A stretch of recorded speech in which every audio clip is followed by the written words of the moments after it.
চিল্লাইবা, সেই ওয়াজটা তোমার এখন করি, তুমি চিল্লাই বলবা আল্লাহ আরেকটা বার বের করে দাও।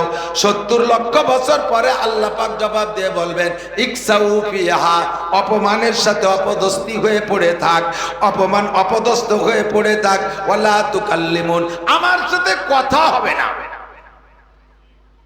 আমার সাথে কোনো কথা হবে না। একটা জবাব দিয়ে আল্লাহ পাক কথা বন্ধ করে দিবেন।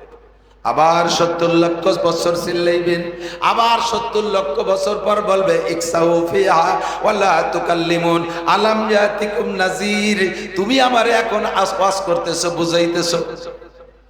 এই দেখ আল্লাহ বলবেন তুমি আমারে এখন এত আদর করে বুঝাইতেছো, তুমি আমারে এত সুন্দর করে বুঝাইতেছো কেন? আলাম ইয়াতিকুম নাযীর, তোমাদের কাছে কি ভীতি প্রদর্শক যায় নাই? তোমাদের কাছে কি নবীরা যায় নাই? তোমাদের কাছে কি রাসূলরা যায় নাই? তোমাদের কাছে কি বক্তারা যায় নাই? তোমাদের কাছে কি আলেমরা যায় নাই? তোমাদের কাছে কি তাবলীগওয়ালারা যায় নাই? আলাম ইয়াতিকুম নাযীর, বলো এবার মুখ খুলে বলোই রাখি যে তোমাদেরকে বুঝাই নাই। সেদিন তো মিথ্যা কথা বলতে পারবেন না, সেদিন বলবেন ক্বালু বালা কদ জাআনা নাযীর, আল্লাহ অবশ্যই আমাদের কাছে গিয়েছিল, আল্লাহ আমাদের কাছে গিয়েছিল, আমরা ওই কথাগুলোকে ভ্রুক্ষেপ করি নাই, কান দেই নাই, এমন ভাবে যে অ্যারেস্ট হবো বুঝতেও পারি নাই। আর কাম হবে না, আর কাম, কথা কি বোঝা যায়? বোঝা যায়? তো সেই দিনের এই মহা বিপদের চাইতে আপাতত একটু দুনিয়ার কাছে ছাড়িয়ে এসে সামনে বসি। এ দুনিয়াটা আর কিছু না, এদিক তাকান, দুনিয়াটা হলো আখিরাতের হুবহু মিসাল। মিসাল কয় আরবিতে, বাংলায় বলে দৃষ্টান্ত। আরো খাটো করে বলি, দুনিয়াটা হলো আখিরাতের স্যাম্পল। স্যাম্পল এক জায়গা গোডাউন, আর এক জায়গা থাকে না বিশাল ভান্ডার, মালের ভান্ডার, সব কিন্তু শোরুমে এনে বসায় না, ওর থেকে কিছু কিছু কিছু কিছু নমুনা। টাইলসের দোকানে যেয়ে দেখি সারা দোকান ভরে টাইলস সাজানো, যেটা যেটা চয়েস করে বলি যে এখনই গাড়িতে উঠে দাও, আর নাই তো একখান কালিয়ে জায়গা। এটা কি? এটা স্যাম্পল, আপনি এখানে চয়েস দেবেন, গোডাউনের থেকে এনে দেবো। কথা কন না কেন? ঠিক না? তো আখিরাত গোডাউন, দুনিয়া স্যাম্পল শোরুম। এখানে যা আছে আখিরাতে তাই আছে, আখিরাতে যা আছে দুনিয়ায়ও তাই আছে। পার্থক্য কি? আল্লাহ পাক বলেন কদ আফলাহা মান তাযাক্কা ওয়া যাকারা ইসমা রাব্বিহি ফাসাল্লা বাল তুসিরুনাল হায়াতাদ দুনিয়া ওয়াল আখিরাতু খায়রুন ওয়া আবকা। ওয়াল আখিরাতু খায়রুন ওয়া আবকা, দুনিয়া যা আছে আখিরাতে তাই আছে। পার্থক্য হলো দুনিয়ার গুলো অল্প, দুনিয়ার গুলো মানসম্মত না, দুনিয়ার গুলো নগণ্য, দুনিয়ার গুলো কিছুক্ষণের জন্য, দুনিয়ার গুলো নষ্ট হয়, দুনিয়ার গুলো বাসি হয়, দুনিয়ার গুলো কিছুক্ষণের জন্য। ওয়াল আখিরাতু খায়রুন ওয়া আবকা, আখিরাতের এই সম্মানই আখিরাতের ভিতরে অত্যাধুনিক এবং সেগুলো চিরস্থায়ী, কোনোদিন নষ্ট হবে না, কোনোদিন পূরণ হবে না। আখিরাতে চেহারা আছে, দুনিয়ায় মানুষের চেহারা আছে, ভালো চেহারা দুনিয়ায়ও আছে। দুনিয়ার চেহারা যত ভালো হোক না কেন, 40 বছরের বয়সের পরে যাইয়া চেহারার ভিতরে কমতি আসা শুরু হয়ে যায়, চেহারায় ভাটি লাইগা যায়। কথা কন ঠিক কি না? দুনিয়ায় যৌবন আছে, আখিরাতে যৌবন আছে। দুনিয়ার যৌবন পুরুষের 40 বছরের পরে ভাটি লাইগা যায়, নারীদের 55 বছর বয়সের পরে ভাটি লাইগা যায়। আখিরাতের যৌবনে কোনোদিন ভাটি লাগবে না। আরে দুনিয়ায় যত নিয়ামত আছে কিছুক্ষণের জন্য, বডিটার চামড়া বড় সুন্দর আছে, এখন টাইট আছে, আর 2-5 বছরের মধ্যে ঝুলা শুরু হয়ে যাবে, ঢিলা হয়ে যাবে। আখিরাতের নারী পুরুষ কাহারও শরীরের চামড়া ঢিলা হবে না। ওইটা হলো খয়ের এবং আবকা। আল্লাহ যাকে ভালো বলে তার চেয়ে আর ভালো হতে পারে না, আল্লাহ যাকে বেশি বলে তার চেয়ে আর বেশি হতে পারে না। কথা কন না কেন? আল্লাহ যাকে কম বলে তার চেয়ে আর কম হইতে পারে না, আল্লাহ যাকে মন্দ বলে তার চেয়ে আর মন্দ হতে পারে না। আল্লাহকে আখিরাত হলো ভালো এবং স্থায়ী। ওর নমুনা দুনিয়ায় আছে। এই দুনিয়ায় দুধ আছে না নাই? আখিরাতেও দুধ আছে। দুনিয়ায় কোন রাজা বাদশার কি দুধের নদী আছে? একটা খাল আছে? দুধের একটা ড্রেন কি আছে? দুধের একটা পাইপ আছে? এই গাইর বানাতে একটু দুয়াই খাওয়া লাগে, তাও পিওর দুধ বড় কঠিন পাওয়া।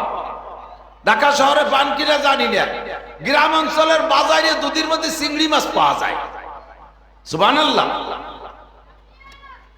একটু কান কি নাউজুবিল্লাহ, কি বলেন? আমি মাগুরা একবার বয়ান করছি, দুধি পানি মিশানো হারাম, খুব সুন্দর করে বলছে। পরের বছর যাওয়ার পরে ওরাই বলতেছে, হুজুর আপনার গত বাইরে ওয়াজটা এরা 100-এ পালন করছে, এখন আল্লাহর কসম কেউ দুধে পানি মিশাই না আমাদের এলাকায়। আমি শুনে বড় খুশি হয়েছি। যাক আলহামদুলিল্লাহ। কয় হুজুর আলহামদুলিল্লাহ না, আগে দুধি পানি মিশাত, আপনার অযথা বাদ দিয়ে এখন পানিতে দুধ মিশাই। তা কিরকম? কয় যে হাড়িতে দুধ দোয়াবে ওর আয় দাড়ি পানি আগে নেয়, ওর মধ্যে দুধ দোয়ায়। আমাকারু আমাকার আল্লাহ, আল্লাহু খায়রুল মাকিরিন। আল্লাহ কয় চালাকি করো, সব চালাকির সুতো আমার হাতে। যারা দুধে পানি মিশাবা, পানিতে দুধ মিশাবা, জান্নাতি নিয়ামতের সাথে 2 নম্বরই করবা, আমি আল্লাহ পাক 3 নম্বরই করে দেব। তুই দুধের সাথে 2 নম্বরই করবি, আমি 3 নম্বরই করে দেব। আগে মরবে বাছুর, পরে মরবে গাই, তারপরে মরবে তোর বউ, 4 নম্বরে মরবি তুই। দুনিয়ায় দুধ আছে, পিওর দুধ পাওয়া যায় না, পরিমাণে কম। আখেরাতে জান্নাতে দুধ আছে, দুধ খাইতে গাই পালা লাগবে না, দুধ খাইতে গায়ের ঘাস কাটা লাগবে না, ভুসি কিনা লাগবে না, খড় কিনা লাগবে না, গোয়ালঘর বানানো লাগবে না, গোবর সাফ করা লাগবে না। প্রত্যেকের জান্নাতের মধ্যে একটা করে দুধের নদী হবে। দুনিয়ায় মধু আছে, এই জায়গায় দেখলাম মধুর দোকানদার, মধুর দোকানদার। বাংলাদেশের মধু কত ভালো, যত ভালো করে বেচুক না কেন, ভালো মধুর পর আমার আস্থা নাই। আমার বাড়ির পাশে আমার এলাকায় বহুত মধুর ব্যবসায়ী আছে, মধু বানানো কারখানা তাদের আছে। পোকা লাগে না, শাক লাগে না, চিনির শিরার ভিতরে কিছুক্ষণ ফিটকেরি ভিজিয়ে রাখলে মধু হইয়া যায়। আল্লাহ কি শিখিয়ে দিলাম। মধু বানানো হয় শাক ছাড়া, পোকা ছাড়া, পরিমাণে কম, এটা মানসম্মত না। জান্নাতের ভিতরে আসালাম মুসাফফা, পিওর দুধ, পিওর মধুর নদী হবে। প্রত্যেকের জান্নাতের মধ্যে মধুর নদী হবে। দুনিয়ায় শরবত আছে, এক বালতি চিনির পানির ভিতরে সামান্য একটু রুয়াবজা দিলে কোনো মতে লাল হইলে হয়। রমজান মাসে ইফতারিতে সেহরি পর্যন্ত মগ ভরে খাও। আল্লাহ কয় জান্নাতের ভিতরে শারবাতান সায়গাল লিশারিবিন, কলিজা ঠান্ডা করার মতো শরবতের নদী হবে প্রত্যেকের জান্নাতের মধ্যে একটা। বলেন না সুবহানাল্লাহ। আরে দুনিয়ায় পানি, পিওর পানি পাওয়া বড় কঠিন। পানিতে এ দোষ সে দোষ, লবণ, আয়রন, আর্সেনিক। জান্নাতের ভিতরে, প্রত্যেকের জান্নাতের ভিতরে মা আন্তগোরা, পবিত্র পানির নদী হবে। আরে দুনিয়ায় স্ত্রী আছে, দুনিয়ায় স্ত্রী আছে, বিবাহ করবেন, যৌন চাহিদা মিটাবেন বিবাহের মাধ্যমে, স্ত্রী বাছাই করে নেবেন। যত বড় শক্তিশালী পুরুষ হোক আর যত বড় পয়সার মালিক হোক, সর্বোচ্চ বিয়ে করবেন কয়টা? জোর হলো না, আরো জোরে। এরা বিয়ে করবে না, এরা কয়। আর যারা অ্যাডাল্ট তারা ভয়তে চুপ করে রয়েছে। এই জায়গা যদি 4টে কয়, বাসায় গেলি পারা বৌরাতের কিছু খাতিয়ে হতে পারে, কোনো ভয় নাই। বিয়ে কয়টা? 4টা। আপনাকে অনুমতি দিয়েছে শরিয়াত, কে না দিল সেটা তো আমার দেখার বিষয় না। বিয়ে কয়টা? তবে পাইয়ে, এই খবর পাইয়া অনুমতি পেয়েই যেন আজকে নামিয়ে পড়েন না। শর্ত আছে 4টে। কয়টা? 4 বিয়ের জন্য 4 শর্ত। 1 নম্বরে শারীরিক অবস্থা ভালো হতে হবে। শারীরিক অবস্থা বুঝেন তো, মানে মেলা বড় বুড়ি হতে হবে তা না, আভ্যন্তরীণ শক্তি ভালো থাকতে হবে। কিছুক্ষণ বসে থেকে হঠাৎ করে দাঁড়াইলে চোখে জুনি জ্বলে, কয় নূর দেখতেছি। ক্যালসিয়াম কিছু নাই, হাড়ও শুকিয়ে গেছে, সে হঠাৎ করে দাঁড়ালি তো চোখে জুনি জ্বলবেই। তোমার মতো এরকম হাড় ভাঙ্গা আতাল কুড়িয়ে, গোপালগঞ্জে বাংলায় বোঝেনি কিনা, না বোঝে না, বুঝবে। তোমার ক্যালসিয়াম নাই, তোমার দ্বিতীয় বিয়ে নিষেধ। 2 নম্বরে বউ পালা আর হাতি পালা সমান। আর বর্তমানে তো আরো বিপদ, কসমেটিক্স, ফেসবুক অন করার সাথে সাথে একের পর আসতি তালে রয়েছে। আর এইগুলো দেখে বউ বলবে এটা আনো, ওটা আনো, সেটা আনো। ওদিকে তুমি দিন ভরে রিক্সা চালায় পাইছো 500 টাকা, রাত্রি আবার যাইয়ে মোনাজাত পার্টির সাথে বসে গেছো কোনাখানার মধ্যে।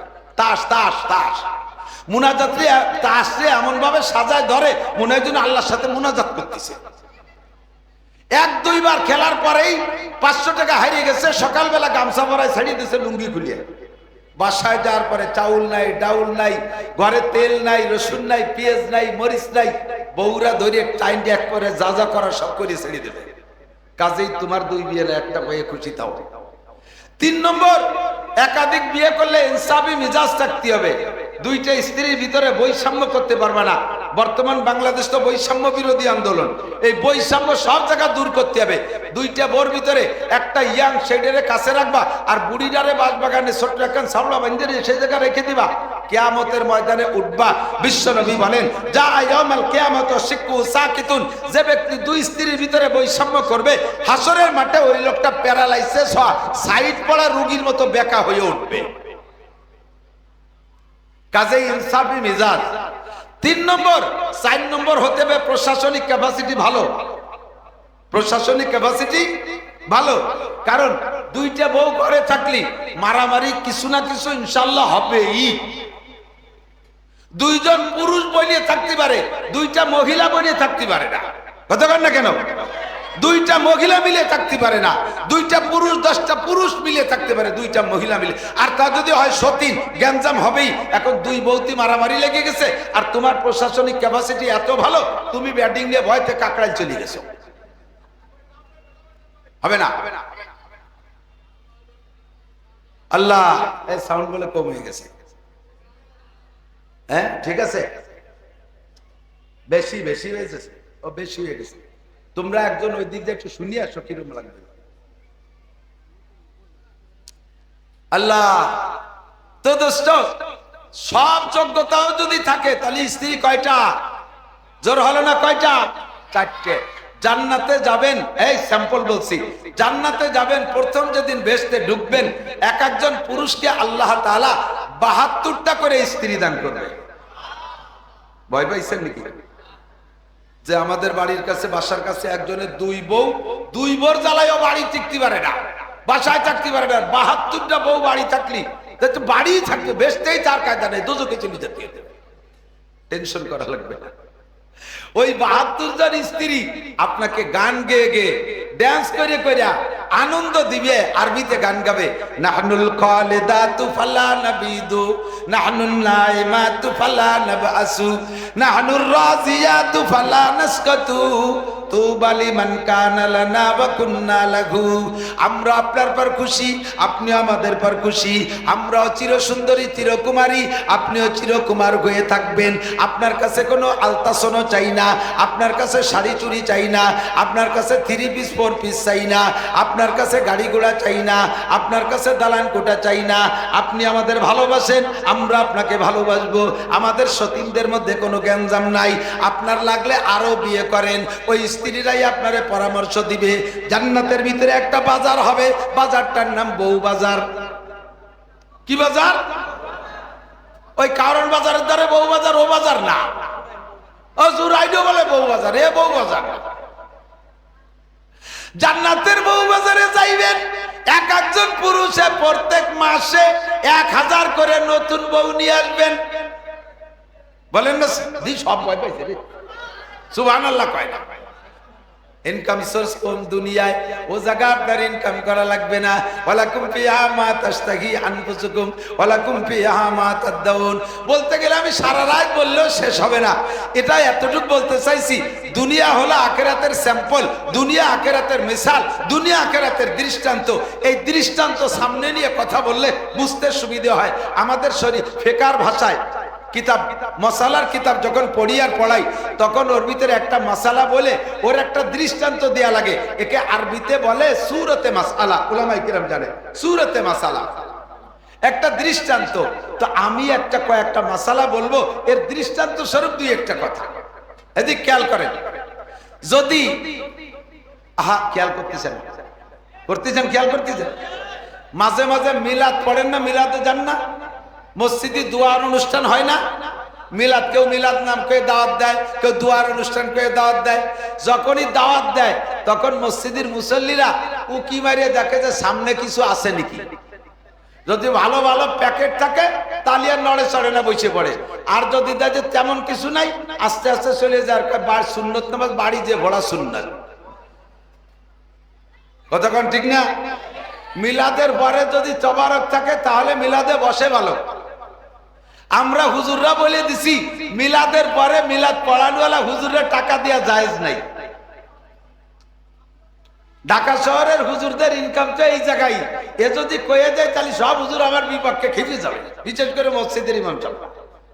এখন মসজিদের ইমাম সাহেব যদি এই মশালার পর আমল করে যে মিলাদের পরে টাকা নেব না আর আমারে দেবে না, কাজেই এই হুজুরের মিলাদে দাওয়াত দিলি দেখবেন কয়বার পান, হুজুর একটু আমাদের বাসায় মিলাদ আছে একটু আইসেন। হুজুর কবে যে না আমার আর এক জায়গায় দাওয়াত আছে আমি যেতে পারবো না, কারণ পরে তো টাকা নাই। মিলাদের পরে যদি খাবার থাকে, তবারক থাকে, মিলাদে মুসল্লি বসে, ওয়াজের পরে যদি আমি বক্তার হাদিয়া থাকে তাহলে আমি ওয়াজে যাই।